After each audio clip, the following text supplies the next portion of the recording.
Bom dia, agronegócio! Segunda-feira, hein, senhoras e senhores? Começamos mais uma semana, portanto, agora 8 horas 49 minutos pelo horário oficial de Brasília, deste 4 de abril de 2022. Estamos no ar com a nossa abertura de mercado pelo Instagram, pelo YouTube e também pelo site noticiasagricolas.com.br, sempre com o apoio da Cochupé, a maior cooperativa de café do mundo. Terminou o Bom Dia Agro, vai seguir a Cochupé nas redes sociais e ficar por dentro de tudo que acontece na cafeicultura brasileira e mundial. Pela redação do Notícias Agrícolas nos acompanha Letícia Guimarães, de olho ali nos seus comentários, nas suas perguntas, nas suas dúvidas e sugestões e também de onde você fala.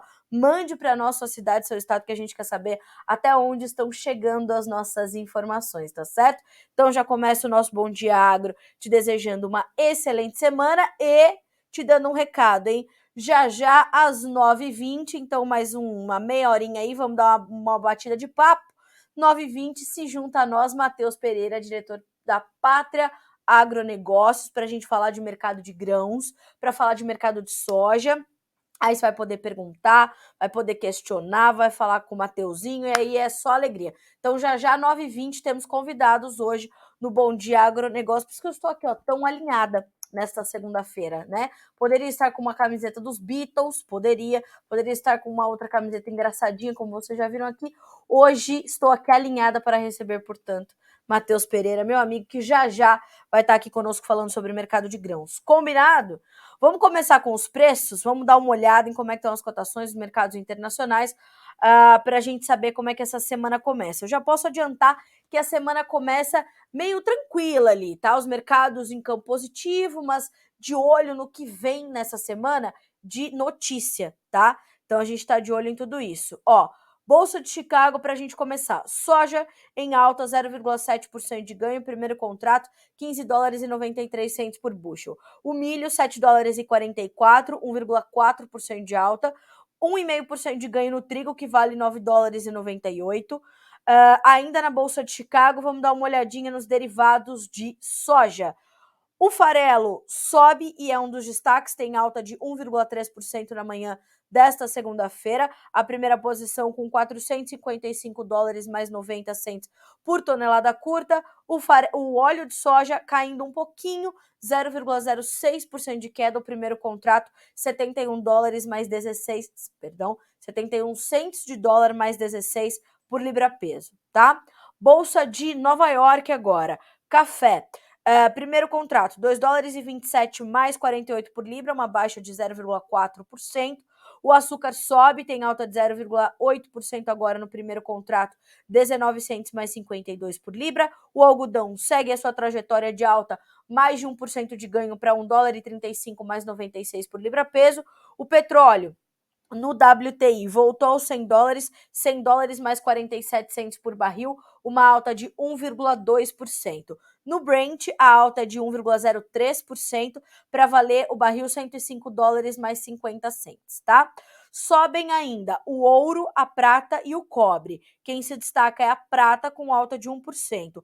O gás natural tem um dia de leves baixas nesta segunda-feira. Então, vamos entender, vamos monitorar. Os índices acionários caindo um pouquinho nesta manhã de segunda-feira.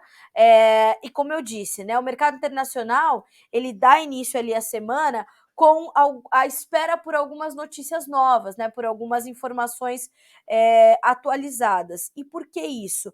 Porque a gente viu durante o final de semana a continuidade, né, do conflito Rússia e Ucrânia, seguem aí essas incertezas promovidas pela guerra, mas incertezas já conhecidas, né? Então o mercado já sabia como ia começar essa semana, mas esperando por alguns dados novos. Então a gente deve ter a continuidade, o monitoramento ainda dessa situação, as safras começando ali no hemisfério norte, então as questões climáticas no Canadá, nos Estados Unidos, em países da Europa, produtores de grãos e na própria Rússia e na própria Ucrânia, monitoramento dessas questões todas, porque isso passa a ser foco nesse momento, ao lado, claro, das questões ali marginais, mas que estão no centro das discussões, marginais aos mercados, mas no centro das discussões geopolíticas. Então, o atual cenário geopolítico é bastante agressivo, né, ainda.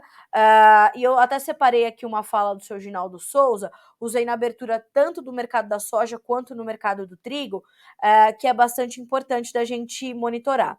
Durante o final de semana, não houve avanço nas reuniões entre os negociadores ucranianos e russos. Entretanto, uma nova rodada já foi marcada para esta segunda-feira.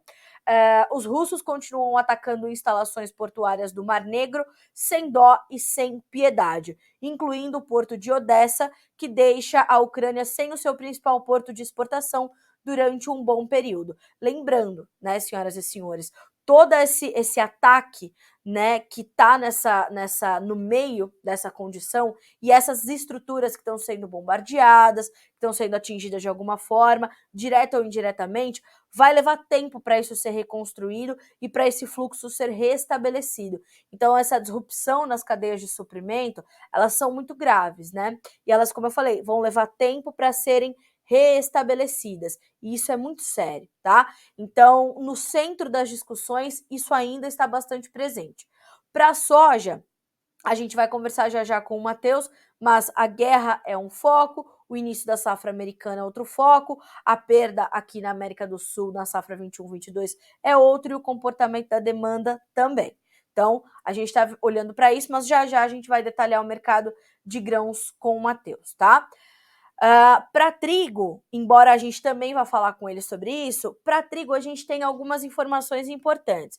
Primeiro, a continuidade da guerra ainda dando suporte às cotações. Abrindo aqui a Bolsa de Chicago, eu vejo nesse momento ganhos que variam de 10,5 pontos a 17 pontos de alta nos principais contratos negociados na Bolsa de Chicago. Percebam que, ao contrário do que nós víamos anteriormente, principalmente logo que estourou a guerra, nós víamos as altas mais agressivas, mais fortes, sendo registradas ali nos contratos mais curtos, né? E nesse momento a gente já vê as altas mais fortes acontecendo nos contratos mais distantes. Então, o março de 2023 sobe 17 pontos e o contrato julho sobe 10,5 pontos. E o spread entre os dois, a diferença, diminuindo um pouco. São 30 cents somente. O julho tem 9,94, o março 23, 9 dólares e 65. Então já há uma preocupação do mercado futuro com a próxima oferta, a próxima safra, né? Não se sabe como vai ser escoado o trigo russo, mas está acontecendo o escoamento, segundo consultorias daquele país, falando a Reuters Internacional, nós temos uma continuidade das exportações russas, inclusive as exportações de trigo na última semana somaram 560 mil toneladas contra 400 mil toneladas da semana anterior. Então perceba que continua o fluxo meio que comprometido, mas continua acontecendo. Então, por isso que os ganhos estão um pouco mais contidos, mas ainda acontecem. Há uma preocupação muito séria. O plantio da safra russa também acontecendo e em condições favoráveis de clima para essa nova safra de primavera dos russos. Então, tudo vai caminhando para que a oferta vá encontrando volumes um pouco mais robustos de produto. No entanto, há uma preocupação ainda com a questão logística, o escoamento e as condições em que tudo isso vai se desenvolver. Na Ucrânia, a situação já é diferente. Embora o plantio também comece a acontecer por lá, e me parece que já está até concluído, a área já é 50% menor e não se sabe como é que esse trigo também vai sair da Ucrânia. Mais do que isso, foi reduzida a área destinada ao trigo para que outras culturas fossem cultivadas ali, como, por exemplo, lentilha, aveia, cevada, isso para garantir a segurança alimentar do povo ucraniano. Então, as exportações ainda estão muito incertas, né? E lembrando que Rússia e Ucrânia juntas entregam ao mundo cerca de 60 milhões de toneladas anualmente de trigo. Então, o mercado ainda carrega muita incerteza, né? A continuidade do conflito mantém o mercado de trigo ainda completamente nebuloso. Então, neste momento, nós temos esses ganhos aí que variam de 12,5 a 17 pontos nos principais contratos. A abertura do mercado já está disponível para você aqui no Notícias Agrícolas. Vou até passar esse link para a Letícia colocar para vocês na tela, né, a abertura de mercado do trigo. Então, nós temos aí essa condição sendo observada ainda bastante de perto, tá? Então, estamos acompanhando, ok? Letícia já dividindo com vocês, ó, mercado de trigo já disponível, e aqui tem também uma informação importante sobre o mercado de trigo russo, afirmando que por conta da valorização do rublo frente ao dólar, os preços do trigo russo cederam agressivamente, né? Então há também uma tentativa de restabelecimento do mercado russo de trigo diante da Rússia fora do sistema internacional de pagamentos, né, o sistema SWIFT, com a Rússia tentando emplacar ali a sua comercialização em rublo. Sabemos que já tentou fazer isso para o gás natural, algumas restrições, alguma resistência, mas tentando fazer essa situação. Numa entrevista que eu fiz com o Jonathan Pinheiro da Stonex na sexta-feira, ele me dizia o seguinte: Carla, quem deve absorver o maior volume de trigo russo dessa nova safra é a China, que está registrando a pior safra de trigo da sua história em função de adversidades climáticas. Fizemos uma matéria sobre isso aqui no Notícias Agrícolas, detalhando essas adversidades lá na China, não só de clima, mas de outras condições também, como, por exemplo, a própria chegada de fertilizantes a algumas províncias importantes de grãos, né? Então, nós temos essa condição e a China deve, portanto, absorver um bom volume dessa parte, desse trigo aí da nova safra russa, tá? Então, vamos ter atenção a estas informações, ok? Bom, vamos dar uma chegadinha ali na Bolsa de Nova York, vamos ver como é que estão os preços do café, do açúcar, vamos olhar um pouquinho também para o algodão. Olha só, a Virginia Alves já abriu o mercado do café para nós e nos diz o seguinte, ó, café volta a cair na abertura da semana em Nova York e Londres, né? Olha só, o mercado recua depois de encerrar a última semana com um avanço de 6% lá na Bolsa norte-americana. A quebra da safra no Brasil, problemas climáticos em outras origens produtoras e o consumo em alta continuam dando suporte de avanço para o café. Por outro lado, os impasses entre Rússia e Ucrânia ainda pressionam as cotações com a preocupação com os fertilizantes e o consumo da bebida no leste europeu. Então, esse é o cenário em que abre o mercado nessa semana, em que retoma os negócios nessa segunda-feira, o café arábica e também o café Conilon lá na Bolsa de Londres. Vamos abrir aqui a tela do Arábica. Nesse momento, maio, 2 dólares e 27 mais 45 por libra peso, caindo 0,4%. O julho, 2 dólares e 27 mais 40 por libra, uma perda de 0,5%, meio por cento de queda. O setembro, 2 dólares e 26 mais 50 por libra, caindo 0,6%. E o dezembro, 2 dólares e 25 mais 40, uma perda de 1,7%. Uma alta de 1,7% para o contrato dezembro 22 para o Arábica na Bolsa de Nova York, tá? Então temos aí em suma, um mercado em queda, mas o último vencimento ali entre os mais negociados, operando em alta. Há uma preocupação muito séria com a nossa oferta, né? A oferta global, não a nossa oferta. Quando eu falo nossa oferta, é a oferta global, né? Então nós temos essa condição e precisamos acompanhar esta condição, tá? E precisamos entender como é que essa oferta vai responder a uma demanda que está em alta, né? Com algumas incertezas puxadas ali pelos mercados da Rússia e da Ucrânia.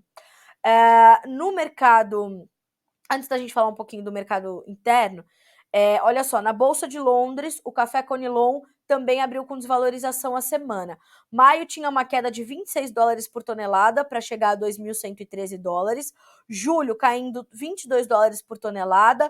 O setembro, 20 dólares por tonelada de baixa. E o novembro, 22 dólares por tonelada de queda. E preços variando aí de 2.091 a 2.113 dólares, tá? Café Conilon, Bolsa de Londres. Olhando para o mercado interno, né, para o Brasil, mais uma vez nós tivemos uma semana de pouca movimentação agressiva nas cotações na Bolsa, nos mercados internos, no mercado físico, certa estabilidade na última sexta-feira para as principais praças de comercialização, e isso mostra também um reflexo do comportamento do cafeicultor, que está um pouco mais contido agora, né? Está um pouco mais reticente em avançar aí mais agressivamente com os seus negócios. Então, de fato, ele está olhando para essa situação toda, para um comportamento ainda de baixa do dólar, a queda do dólar continua. Na última sexta-feira tivemos um fechamento de R$ 4,67, com uma queda de quase 2%, tá? Da moeda americana frente à brasileira. Então a gente está de olho nisso tudo para continuar te orientando aí para suas boas decisões, tá? Mas fato é que o mercado brasileiro de café também está um pouco mais contido nesse momento por conta dessa volatilidade na Bolsa de Nova York, que se choca com um dólar bastante volátil também, mas para o lado da baixa, né? Ainda acumulando perdas importantes, certo? Bom, seguimos por aqui. Vamos abrir aqui a tela do açúcar. Vamos dar uma olhadinha agora como é que estão os preços do açúcar na Bolsa de Nova York. Temos um mercado em alta, o mercado acompanha os ganhos do petróleo, que nesse momento passam de 1%, tanto para o WTI quanto para o Brent, né? Então nós temos para a tela do açúcar nesse momento, maio, 19 centos mais 52 por libra peso, uma alta de 0,8%. O julho, 19 centos mais 36 por libra, alta de 0,9%. O outubro, 19 centos mais 40 por libra peso, alta de 0,7%. E o março 23, 19 centos mais 50 por libra, uma alta de 0,6%. Mercado do açúcar, como eu falei, tem esse apoio no dólar, no dólar também, porque à medida em que cai o dólar aqui frente ao real, a nossa competitividade diminui um pouquinho, né? Então os preços sobem na Bolsa Internacional, mas nós temos essa influência do petróleo, então esse é um ponto, então dólar, petróleo, e também essa preocupação com a oferta. A nova safra brasileira começa a chegar já, né? A gente deve ter essa chegada da safra brasileira, o encerramento da safra norte e nordeste, então a gente vê o mercado do açúcar também redefinindo aí os seus caminhos, né? Redefinindo as suas decisões e tudo mais. Então a gente está de olho nessa movimentação e está de olho naturalmente na demanda. Né? A gente sabe que a China, que é um consumidor importante, está num dos piores momentos ali da pandemia, Xangai em lockdown, toda aquela situação do mercado futuro chinês, o mercado futuro chinês não, o mercado chinês, né, de uma forma geral. Então, isso traz uma certa preocupação. De outro lado, com a puxada nos preços do petróleo, a gente pode ver as usinas, principalmente aqui no Brasil, ao se decidirem entre açúcar e etanol, olharem para os preços dos combustíveis e talvez darem mais espaço ao combustível do que ao adoçante. E dessa forma, a gente vê mais um ponto de suporte para as cotações do açúcar. Mas, de outra forma, a chegada dessa nova safra brasileira pode dar uma pesadinha ali sobre as cotações, né? Vamos monitorar, vamos tentar entender, tá? Estamos de olho nesses fatores todos que tem essa condição, tá? Então, mercado do açúcar bastante interessante de se acompanhar também, deve apresentar ainda a continuidade da volatilidade e a gente está de olho nisso tudo.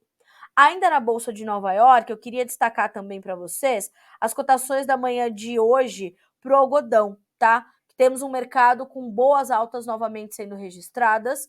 O maio, $1,35 mais 92 por libra, 1,02% de alta.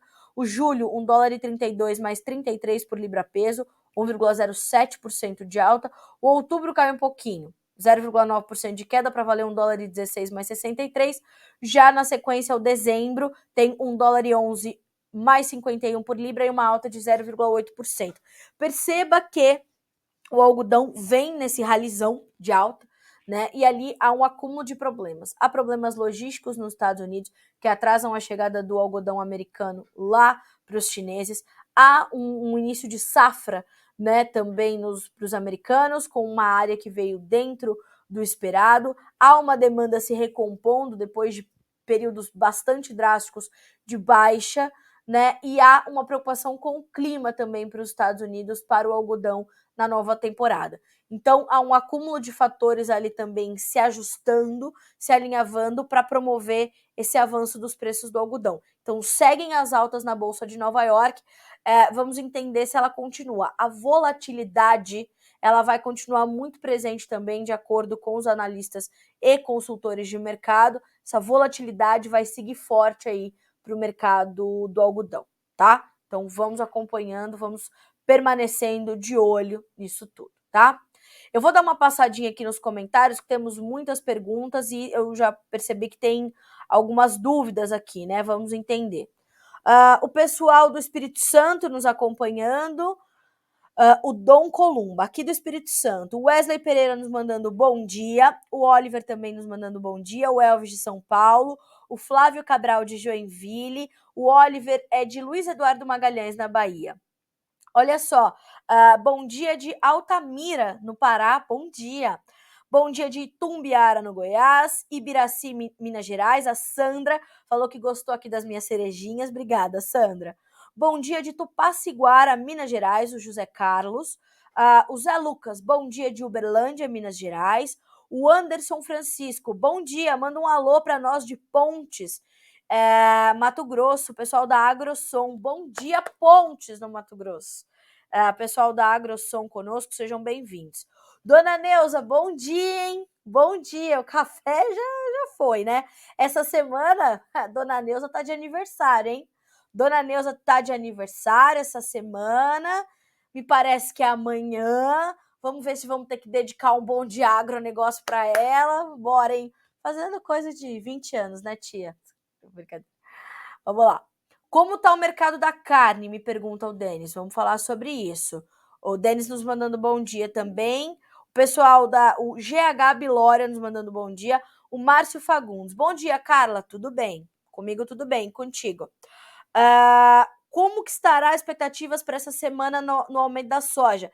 Desejo uma ótima semana para todos nós. Também desejo uma ótima semana para todos. E te digo o seguinte, Márcio e Bruna. A Bruna aqui, ó. Bom dia, Carla. Em Ortigueira, bastante chuva atrapalhando a colheita da soja. Qual o valor no Porto de Paranaguá? Bruna e Márcio. 9h20, em 10 minutinhos, Matheus Pereira chega, diretor da Pátria Agronegócios, para estar conosco e a gente falar, então, sobre o mercado de soja, tá? Segura aí um pouquinho que já tem especialista falando aqui no Bom Dia Agronegócio, tá? E o Márcio também nos pergunta, será que esse mês teremos um aumento da soja? Ele fala de curitibanos, Santa Catarina. Faculdade CNA, não sei o que ele quis dizer com isso, mas pessoal, procurem a Faculdade CNA, é uma coisa maravilhosa do agronegócio brasileiro, tá? Conhecimento, educação, capacitação, sensacional. Rodrigo Pereira de Mello, também tenho essa dúvida, Márcio. Rodrigo, fica com a gente, o Matheus está quase chegando para a gente falar do mercado de soja, tá? Bom dia, preço hoje da ureia e do KCL. Não tenho essa referência ainda, porque já o mercado diga lá, o mercado cambial vai abrir, tá abrindo agora os olhinhos, né, o mercado de dólar, então já a gente vai começar a ter as referências, mas lá fora os preços seguem bastante elevados, tanto a ureia quanto o KCL, tá? O Ivan nos mandando bom dia, o André, bom dia, Carlinha, será que a soja vai ter leves altas, tendo em consideração as quedas recentes? Vamos perguntar para o Matheus, tá?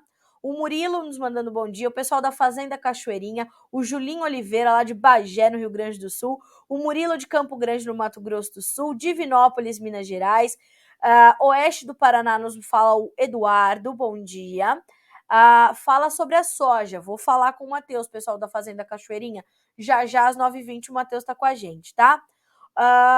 O Pietro, falando conosco de Pedro Afonso, no Tocantins, Dudu Cristos, de Brasília, no Distrito Federal. Dona Eliana, aqui, ó, pertinho, aqui em Valinhos mesmo. Ângela, de Joinville. O Jefferson nos mandando bom dia. O Danilo, de Ijuí, no Rio Grande do Sul. Itaberaí, no Goiás. Uberaba, Minas Gerais. Januária, Minas Gerais. Hoje Minas Gerais está dominando a cena. Minas Gerais e Mato Grosso do Sul, ó, Maracaju, o pessoal do Agrofotos 43. Fala um pouco do preço da ureia e do KCL, retirando no porto. Rômulo, como é que estão os preços dos fertilizantes? Os preços estão caríssimos ainda e o dólar em queda ainda não traz um reajuste desse preço para baixo. Por quê? Eu tenho falado muito aqui no Bom Dia Agronegócio sobre como as cotações externas dos fertilizantes encontram suporte em fundamentos muito sólidos. Então, há uma escassez de produto, a China está fora do mercado e a China é o principal exportador de fosfatados.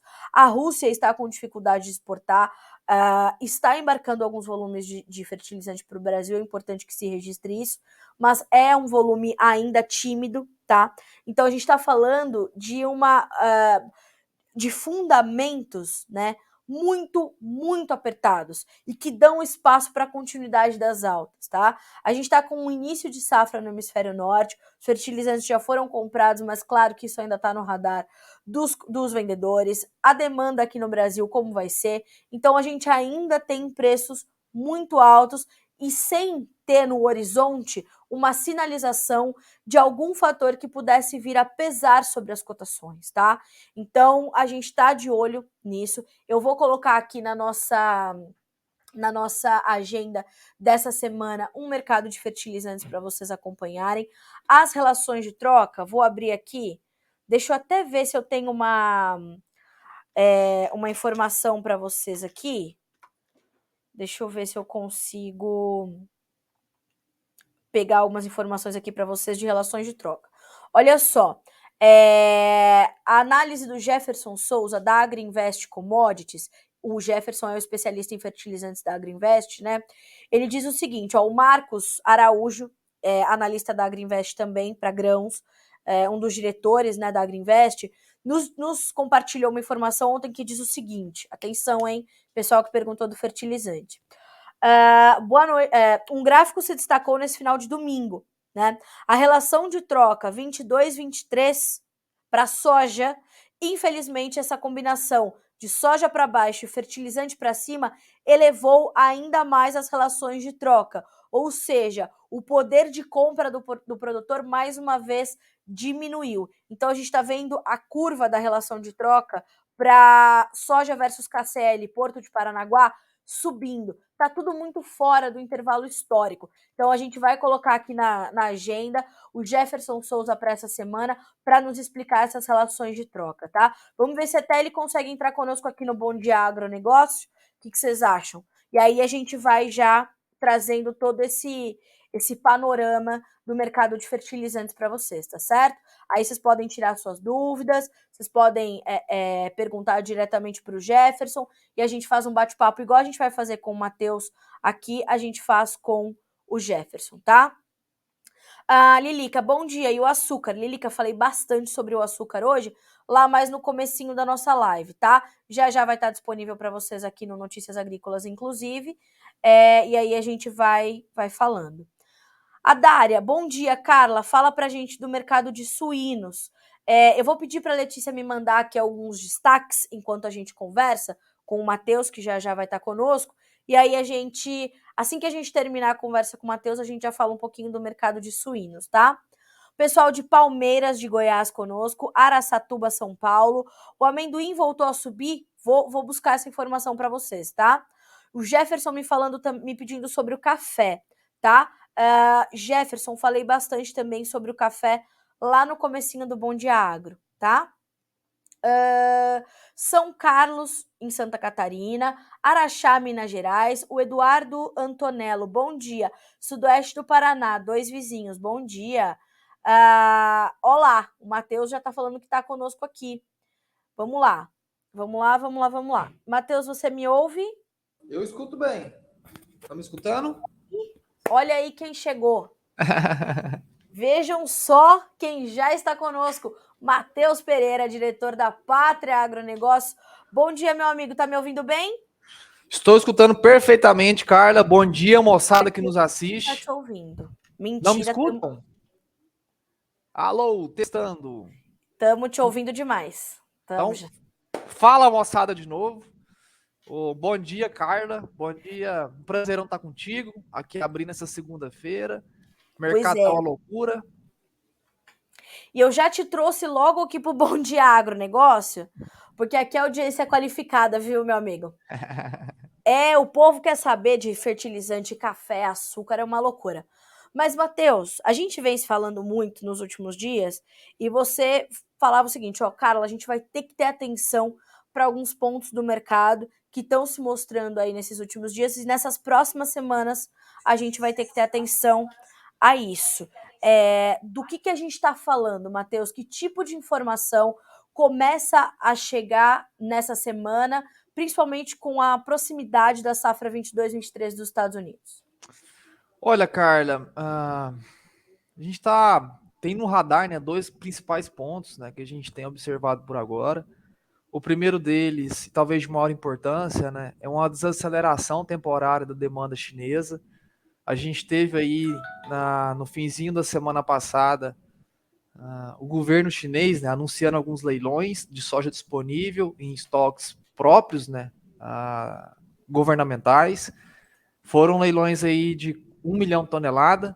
Agora, no dia 7 de abril, a gente vai ter um novo leilão de 500 mil toneladas, totalizando, então, em menos de uma semana, essas 1 milhão de toneladas leiloadas pelo governo chinês. E por que disso? Basicamente, pessoal, para tentar momentaneamente, né, desacelerar a necessidade de importação. O chinês, que vinha muito agressivo entre meados de fevereiro e meados de março, agora tem se mostrado mais esquivo, né, mais reticente em avançar com novas compras, né, agressivas da soja aqui nas Américas, né, tanto a América do Norte quanto a América do Sul.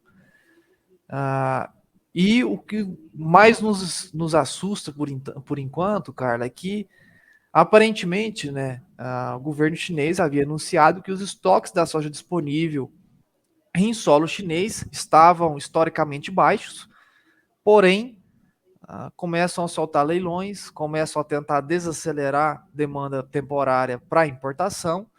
E agora a gente teve aí na semana passada, né, no começo da semana passada, a gente teve toda essa retórica sendo reconstruída sobre uma nova crise sanitária, né, recorrente do Covid em solo chinês, paralisando lá a terceira maior cidade do planeta, Xangai, colocando em lockdown.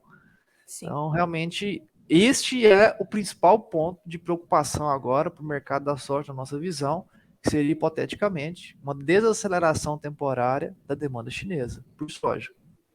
Certo. Matheus, faz sentido para você essa estratégia do governo chinês? Carla, sentido, falando por estratégia por si só, né? O governo chinês isso não é a primeira vez, né, que a gente, enfim, de maneira bem brincalhona, né, diz que o governo chinês muitas das vezes fala alguma coisa, faz outra. Então, não é a primeira vez que a gente vê essa inclinação acontecendo, né? O governo dizendo algumas coisas, no fim das contas, o que é dito, né, acabam refletindo no mercado negativamente, e quando há esses reflexos, né, negativos a preços, o governo chinês ou importadoras, né, grande maioria das importadoras, a grande maioria da importação, não das importadoras, mas a grande maioria das importações, né, chinesas de soja a nível mundial é por parte de estatais, né, tanto o COFCO quanto o Sinograin. Então a gente viu muito isso acontecer agora durante esses 2 últimos anos de crise sanitária. O governo chinês, enfim, soltando algumas notícias, aparentemente desacelerando o mercado. Logo após isso, vem as compras, né, até das próprias estatais e algumas importadoras privadas. Então é muito contraditório, porém é uma estratégia, infelizmente, sendo bem aberto, infelizmente é uma estratégia funcional para os compradores chineses. Acaba, querendo ou não, produto que deveria estar sob valorização, sofre desvalorização por conta dessas afirmativas chinesas, e acabam comprando mais barato o mesmo produto, que até há 30 dias atrás estava aí 20, 30 reais por saco a mais do que a gente está sendo ofertado por hoje. Certo. Agora, Matheus, em contrapartida, a gente tem uma oferta muito apertada, depois das perdas que nós tivemos na América do Sul e adiantado pela Pátria Agronegócios, que foi o maior corte produtivo da história da sojicultura global, que aconteceu aqui na nossa temporada 21-22, e uma nova safra começando nos Estados Unidos. Ou seja, a pressão sobre essa nova safra norte-americana é imensa. Exato, Carlos. Isso aí é uma dependência, né? Os norte-americanos possuem a dependência de ter uma safra cheia. O mercado mundial da soja não comporta novas quebras, né? As quebras vieram aqui na América do Sul, né? Quando a gente encerrou o nosso tour de safra pela América do Sul, a gente veio aqui ao vivo com vocês também, né, Carla? Falar sobre o quão grande era a dimensão das quebras, né? Uhum. Aqui no Brasil, a gente teve uma concentração dessas quebras no centro-sul brasileiro. Na Argentina, as quebras são generalizadas. No Paraguai, talvez em termos de nação, foi a nação que mais sofreu com a seca esse ano. Foi um corte aí de quase 50% da safra projetada inicialmente. Então, é uma catástrofe muito grande que acaba colocando um peso, né, uma necessidade com que o norte-americano colha uma safra saudável. Agora, a necessidade ela depende do clima, né? E o clima, enfim, não há nenhum tipo de ferramenta ainda que consiga fazer o clima ser assertivo, um clima ser bom, ser ruim. Então, a gente vai dependendo de uma variável que ainda ela vai sofrer, né, grandes mudanças ao longo desses próximos 4, 5 meses. E que no radar atualmente, Carla, a gente já existem preocupações. Não para o plantio, mas para as fases de desenvolvimento entre junho e julho, que é quando o milho lá norte-americano vai estar transitando de vegetativo para reprodução, especialmente no mês de julho. A soja vai estar finalizando vegetativo, na grande maioria do cinturão agrícola. Então, se essas preocupações se confirmam, né, para a América do Norte, a gente vai ter novos, né, gatilhos aí altistas, agressivos ao mercado internacional da soja. Mas a gente está, sim, dependente agora dessas confirmações climáticas no radar, cara. A gente está falando de que tipo de preocupação, Matheus? Falta de chuva? Tempo seco? Olha, resumidamente, a gente tem agora o mês de abril, um mês seco, o que é bom para a safra norte-americana, né? A gente tem que lembrar Uhum. que os norte-americanos possuem enfim, um cenário, uma realidade totalmente diferente dos brasileiros. Nesse exato momento, grande parte do cinturão agrícola está sofrendo derretimento das camadas de gelo, sofrendo derretimento da neve sobre os campos abertos. Então, o mês seco por agora é até favorável, ajuda essa temporada de derretimento, né? Acelera a capacidade do produtor norte-americano em antecipar o plantio. Então, o mês de abril seco é favorável, ajuda as condições, não as condições de lavoura, mas as condições de pré-plantio. Pode acelerar o calendário de plantio, né? A gente pode viver, assim como aqui no Brasil, esse ano as chuvas chegaram mais cedo, a gente viveu a campanha, né, mais rápida da história do plantio de soja brasileiro da história. Isso aconteceu lá no ano passado, né, para plantar essa safra em reta final de colheita agora aqui. A gente pode viver também um cenário semelhante para os norte-americanos, com a safra sendo semeada de maneira recorde histórica, e no mês de maio, antecessor aí, o próximo mês, né, a gente tem um mês mais Uhum. chuvoso, os norte-americanos, então, até então, zero preocupações para plantio. Porém, para junho e julho, Carla, nas nossas leituras de longo prazo, a gente tem um padrão mais seco se desenvolvendo para toda a região do cinturão agrícola, especialmente em julho. Esse padrão ele traz chuvas abaixo da média para junho, mas assim são totais pouco significantes, enquanto que para julho a gente tem um padrão de seca mais evidente, um padrão de seca mais Uhum. intenso. Então é uma preocupação muito grande que o mercado vá começar a olhar nessas próximas semanas. E, Matheus, a tendência de que durante esse período, como tradicionalmente acontece, o mercado se mostre bastante volátil? Sim, com toda certeza, Carla. Assim, e nesse ano específico, ainda com mais intensidade. A gente teve, né, ao longo do ano passado, acredito que a grande maioria deva se lembrar, né? Acredito que no ano passado a gente teve, né, a abertura de maior margem, né, maiores investimentos de fundos especulativos, de gestão ativa, que a gente chama, em Chicago, né? As posições permitidas em Chicago para commodities agrícolas foram ampliadas em 70% no ano passado. Então, o que eu quero dizer com isso? Fundos, né, especuladores, fundos de gestão ativos, tais especuladores do mercado, que sempre adicionam muita agressividade nas cotações, eles ganharam a possibilidade de ampliar suas posições em 70% no ano passado. Isso foi uma normativa interna da própria CME, que abriu essa capacidade, né, deu mais liquidez ao mercado, de fato, e deu mais oportunidade. Querendo ou não, assim, eu sou um defensor do especulador, né? O especulador acaba gerando muita oportunidade a nós, né, da base produtiva, a nós, produtores rurais. Então, e desde o ano passado a gente houve essa ampliação da capacidade dos especuladores em comprar commodities agrícolas. Então, para esse ano específico, a gente já começa o ano sobre um cenário de quebra de oferta. A gente tem preocupações sobre a safra norte-americana de longo prazo, né, junho e julho, e a gente tem maior capacidade desses tais especuladores de entrarem ao mercado. Então, a gente Certo. vai ver um mercado muito mais agitado nesse ano safra 2022, cara. E a gente está recebendo aqui uns comentários interessantes pelo Instagram, como por exemplo, né, se continuar essa baixa, quero ver quem vai animar a plantar a safra 2022-23. A conta não vai fechar, ou seja, o produtor vai ficar só com o trabalho. Aí, quem falou isso foi o pessoal da Fazenda Cachoeirinha. E o Patrick, mera especulação, eu vejo. Alta dos preços deve chegar logo.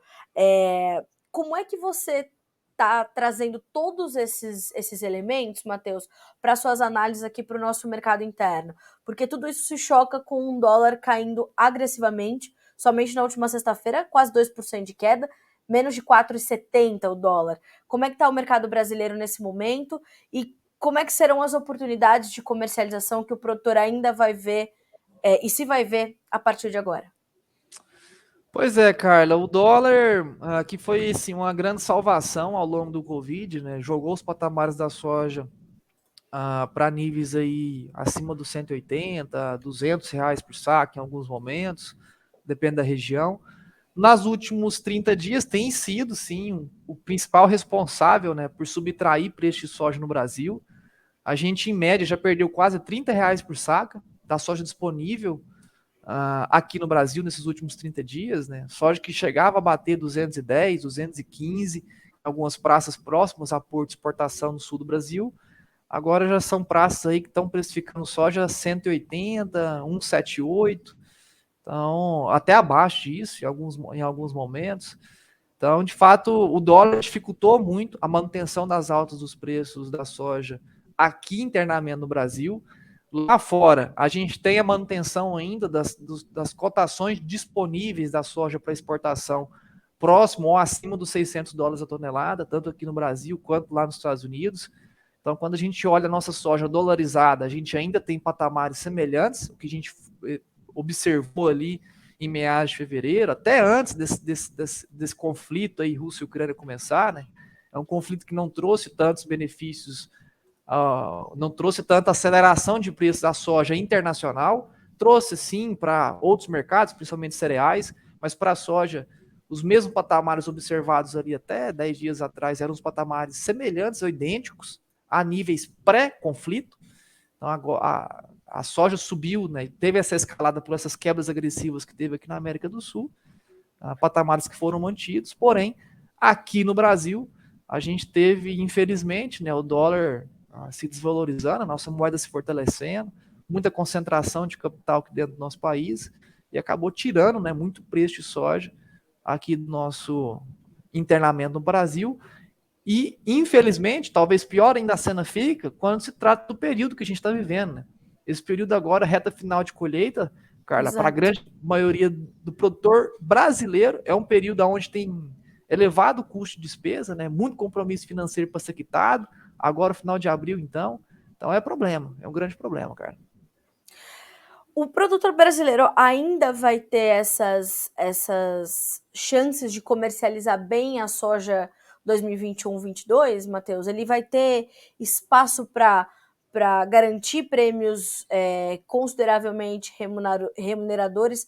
Naturalmente que ele não vai ver as máximas que já foram marcadas esse ano, mas ele vai conseguir também se capitalizar bem para uma safra 22-23 que vai ser caríssima?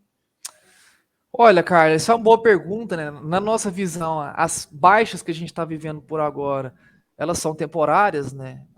Ela é consequência de uma redução de dólar. A gente não vê o dólar de fato se perdurando, né? Nos patamares atuais, com a aproximação das campanhas eleitorais, né? A gente está vivendo um ano eleitoral, um ano extremamente volátil, muito agressivo. A gente ainda não tem candidatos favoritos ao mercado.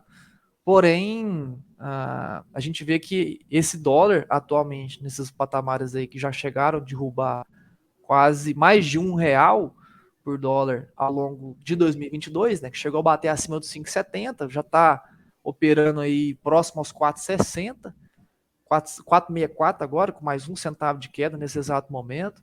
Então a gente vê que o dólar nos atuais patamares, eles deverá ainda ao longo desses próximos meses, né, com a aproximação da campanha eleitoral, voltar enfim, a ser negociado, né, acima dos R$ 5. A gente teve essa onda, esse fluxo de investimento no Brasil. Na nossa visão, ela foi uma onda, um fluxo de investimento tomando como base uma economia maquiada. A gente não teve as soluções reais do Brasil. O Brasil de 2022 é um Brasil semelhante a 2021. Claro que a gente está saindo da crise sanitária, porém a gente ainda tem elevado gasto do governo, a gente tem uma carga tributária muito carregada no Brasil, a gente não tem as pautas reformistas voltando a Congresso, muito dificilmente irão voltar nesse ano de 2022 por conta das eleições. Então a gente não tem, grande parte dos problemas do passado não foram resolvidos em 2022.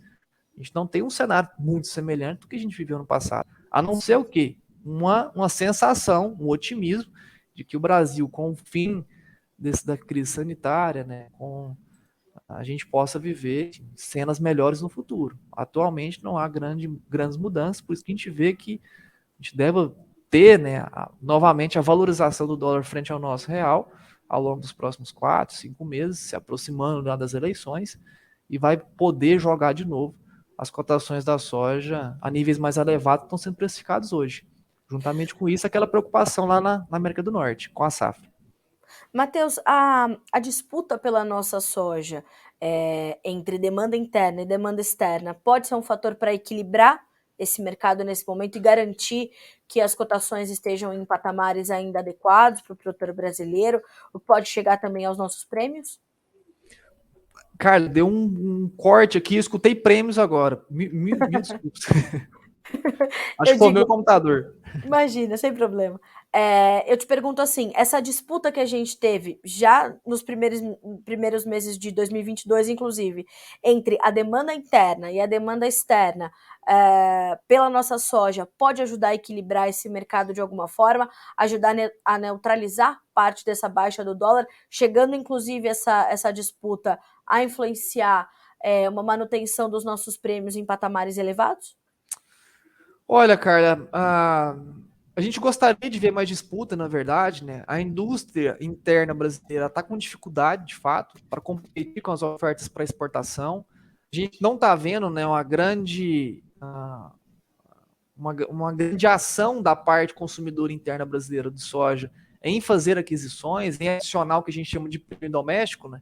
Da mesma maneira que existem prêmios de exportação, existem também os prêmios domésticos, que são basicamente quando a indústria, né, os consumidores internos, adicionam valor sobre o que está sendo pago na exportação para reter o grão internamente no Brasil. Isso aconteceu muito no ano passado, aconteceu há 2 anos atrás, e esse ano a gente está vendo pouca adição desses tais prêmios domésticos, né, que informalmente a gente chama aqui na pátria. Então, tá dificultando realmente a indústria, né, manter margem, a ter capacidade de fazer esses pagamentos mais elevados para reter esse grão internamente. Infelizmente, no atual momento, a gente ainda continua sendo autodependente da exportação, de preço de exportação e da conversão do câmbio, enquanto que a indústria se mostra um pouco mais reclusa, né, em entrar no mercado nesse momento. Como é que a Pátria está vendo as exportações brasileiras de soja para esse ano, Matheus, depois da quebra que a gente teve?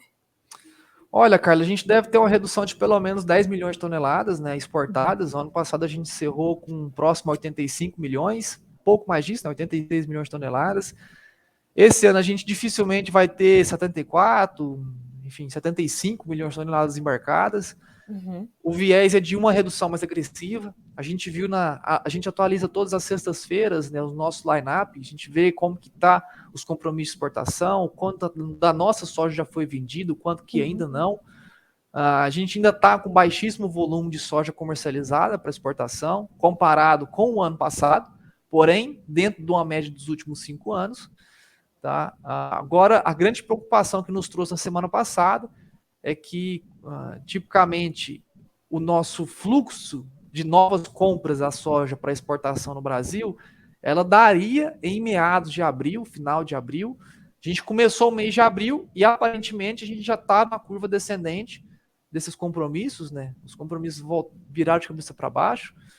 A gente tem uma desaceleração de novas embarcações em filas de embarque aqui no nosso país. Então o sinal está ruim. O sinal está ruim para exportação. A gente pode estar vivendo já, a gente pode ter vivido já os picos, né, de filas de embarques, de demanda para exportação. Só que o dado curioso é que, no atual momento, a gente tem mais ou menos 23% da nossa soja colhida, da projeção de produção brasileira, que é de 122 milhões de toneladas, e tem 23% disso já garantido para exportação. Certo. No ano passado, cara, nesse mesmo período, a gente tinha pouco mais de 17%. Ou seja, o que eu quero dizer? No ano passado, os picos da exportação chegaram a bater esses 23%, 24%, que é quando a gente atinge um pico máximo de filas de embarques brasileiros. A gente bateu ano passado, no começo de maio. Se a gente bater nesses 23%, que ano passado só foi atingido em maio, a gente pode sim, é mais um sinal de que a confirmação desses picos da demanda para a exportação brasileira já bateu agora no finalzinho do mês de março e do começo do mês de abril. Então, é um ponto de preocupação que a gente tem esse receio de ter uma desaceleração dos prêmios de exportação brasileiro e dificultar ainda mais a manutenção hoje dos preços da soja, que poderão sofrer ainda de agora em diante, agora com a desaceleração possível dos prêmios. E tudo isso, né, Matheus, se junta a uma situação aqui no Brasil onde há um momento importante ali para as indústrias, o esmagamento tem mantido ali a sua projeção pela Biov, por exemplo, que é a Associação Brasileira das Indústrias de Óleos Vegetais, mas também vê certa preocupação se a gente pode ter uma redução na mistura ali do biodiesel, se o mercado de combustíveis vai se manter. Esse imbróglio no mercado de combustíveis, ele pesa também diretamente no esmagamento da soja, nas projeções e na demanda interna também? Toda certeza, Carla. Tipicamente, né, quando a gente viu toda essa escalada dos preços de combustíveis, né, a gente pressupunha, né, que a gente teria mais esmagamento da soja interna no Brasil para confecção de biocombustíveis, né, e acaba que a indústria, não vou dizer ser esganada, mas tendo dificuldades em manter margens rentáveis de lucro, né, pela elevação dos preços da soja internacional, não é um problema interno brasileiro, é um problema globalizado, né? Se falta soja não é só no Brasil, é no mundo inteiro. Então a indústria ela vem sofrendo, né, aparentemente, em manter os níveis de esmagamento internamente do nosso país. A gente pode sofrer desaceleração. Eu sei que a Biov ainda se mantém estática, né, nas estimativas de esmagamento interno da soja brasileira, porém a gente pode observar sim uma desaceleração ao longo desses próximas semanas e meses, até porque, cara, a gente tem hoje um line-up projetado e uma exportação projetada baseada na fila de embarques atuais de 74 milhões de toneladas. Como eu disse, isso aí é 12 milhões de toneladas a menos que o ano passado. Sim. O Brasil, por si só, perdeu quase 25 milhões de toneladas de soja em relação à expectativa inicial para a expectativa atual, de 122. Então, a quebra foi muito maior do que realmente a gente tem observado na retração da exportação. Se a gente tiver, de fato, 74 milhões de toneladas embarcadas da soja para fora do país, a gente vai ter grandes dificuldades, de fato, do esmagamento interno manter patamares estáticos ao ano passado. Então, a gente deve ver uma desaceleração ou da exportação, que é mais improvável no atual momento, ou agora do esmagamento interno pela indústria. Matheus, para a gente concluir, embora a gente saiba que cada produtor vai ter uma realidade, né, de gestão e de comércio, é um momento para o produtor ir olhando para essas oportunidades que o mercado ainda lhe oferece e ir fazendo alguns negócios, mesmo que escalonadamente, né, dividindo ali as suas vendas, ou é momento dele ficar um pouco mais contido, tentando entender ali o que vai acontecer efetivamente? Que momento é esse para o produtor brasileiro? Carla, agora que o bicho pega, né? Porque de fato a gente, como eu já disse há pouco tempo atrás, a gente está no momento agora que o produtor precisa de dinheiro no bolso. Ele tá chegando agora essa reta final de colheita na grande maioria do Brasil, né? Lá, início de colheita no Rio Grande do Sul. é um período onde o produtor, a nível Brasil, tem a necessidade de ter caixa para iniciar, né, o pagamento desses compromissos financeiros, dessas dívidas, desses investimentos, desses custeios, desses prazos safra, que é comumente conhecido pelo produtor rural, né?